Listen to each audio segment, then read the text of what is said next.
Deste modo, listando gasto por gasto trazido nas petições iniciais, nas provas carreadas aos atos, em especial a partir das respostas dos ofícios encaminhados ao Podemos Nacional e aos diretórios nacional e estadual da União Brasil e das fundações mantidas por esses partidos, em cotejo com a aplicação dos precedentes já citados, foi possível perceber que, independentemente da utilização ou consideração de gastos havidos anteriormente ao anúncio da candidatura de Sérgio Moro ao cargo do Senado do Paraná, ocorrido após o indeferimento de seu domicílio eleitoral na cidade de São Paulo, pelo TRE daquele estado, o vultuoso volume de gastos havidos pela União Brasil foi tamanho que é suficiente para a configuração per si do abuso de poder econômico, já que aludidas cifras,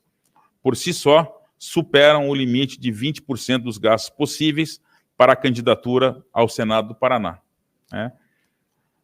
Tal percepção lançou sobre o processo uma nova questão. De fato, para a configuração do abuso de poder econômico, no caso concreto, é necessária a análise dos gastos anteriores ao anúncio de candidatura de Moro ao Senado? A resposta a essa indagação do meu voto é não. Volto a dizer,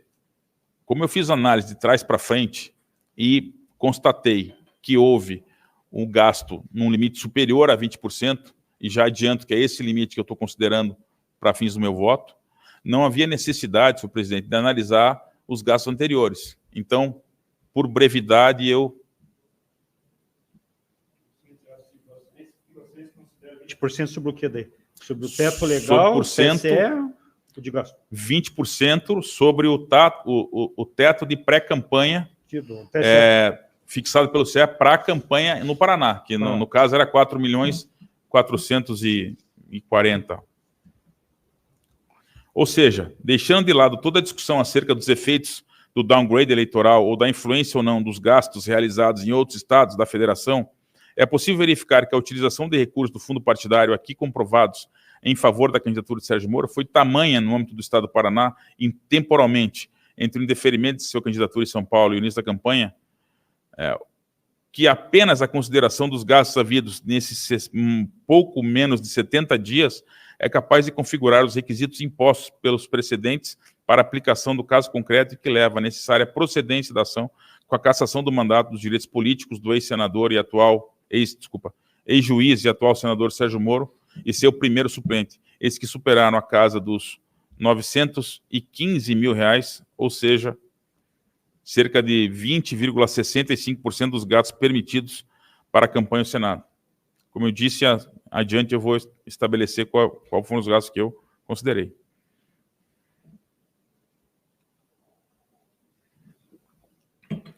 Importante que se diga que não se está afirmando que os gastos anteriores a 7 de junho, dia do afastamento do domicílio eleitoral de Sérgio Moro em São Paulo, realizados pelas agremiações em momentos de pré-campanha e que somados superam a ordem de R$3,5 milhões, são irrelevantes eleitorais, ou não ocorreram, mas apenas que, independentemente de sua consideração, os gastos que se seguiram na esfera da curta e exclusiva pré-campanha no âmbito do estado do Paraná são suficientemente graves para resultar na configuração e preencher os requisitos da cassação a partir do disposto no inciso 16º do artigo 22. Sob esse enfoque, torna-se relevante para a conclusão do caso concreto, como já dito anteriormente, se os gastos realizados pelo Podemos entre outubro de 2021 e março de 2022 tiveram potencialidade para atingir o eleitorado paranaense. Ou mesmo se os gastos realizados pela União Brasil no âmbito da pré-candidatura ao Senado no estado de São Paulo, havidos entre 1º de abril ou 7 de junho, beneficiaram o senador na disputa para o cargo que se sagrou vitorioso no Paraná. Frisa-se, não está aqui a afirmar, como o relator, que as despesas de pré-campanha presidencial arcadas pelo Podemos ou por sua fundação, Fundação Trabalhista Nacional, são irrelevantes, a ponto de não influenciar os eleitores paranaenses. Nem está aqui apagando o passado, agora parafraseando o voto divergente proferido pelo Dr. José Rodrigo Sade, mas sim que o presente enfoque deixa de lado a análise de aludidas questões para fins de convencimento e procedência parcial da ação, diante da constatação de que o que foi gasto apenas no Paraná, no âmbito da disputa eleitoral ao Senado, do que muitos consideram a terceira alternativa de candidatura do ex-juiz, é suficientemente grave para a configuração do abuso de poder econômico. De todo modo, antes de adentrar no descritivo das despesas levadas a efeito e consideradas para o resultado da presente decisão, é importante fixar a configuração e todos os limites considerados de gastos do abuso de poder econômico na pré-campanha.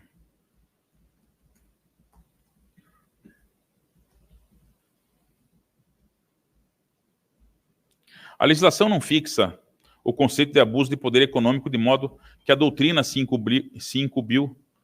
desse munus, colhendo-se entre tantos a lição de Rodrigo Lopes Zílio.